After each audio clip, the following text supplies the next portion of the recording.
Right now, I'm going to show you how I removed these concrete stumps from my backyard. These ones were 2 feet long, so they were 2 feet deep into the ground, and they were each about 8 inches round. Now, I had a ton to get out. I had 14 to get out, but once I figured out a system, each one took about 10 minutes, and this project was actually fairly simple. So starting for this project, I used a post hole digging bar and a drain spade shovel. The first thing I did was dig 2 holes, one on each side of the concrete block.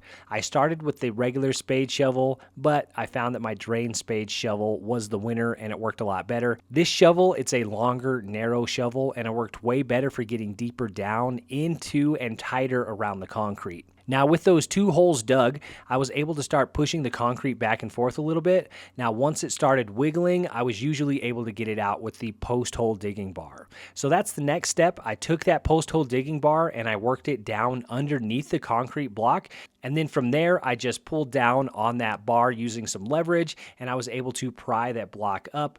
And then I could usually step on the bar and then grab onto that concrete block and then just slide it over on top of the dirt. From there, I was able to just roll the block around because they're cylinders, so they roll really easy. I would just kick them over into the pile in the corner of the yard. So I just followed this process for all of the 14 concrete posts. Again, it took about 10 minutes for each one, so it was a bit of work, but it was actually a lot easier than I expected, especially once I got the hang of it. So if you got some concrete stumps, hopefully this does help you out. Again, thanks for watching. If you like DIY around the house, feel free to like and subscribe. Check out some other stuff. My name is Drew. I'll see you in the next one.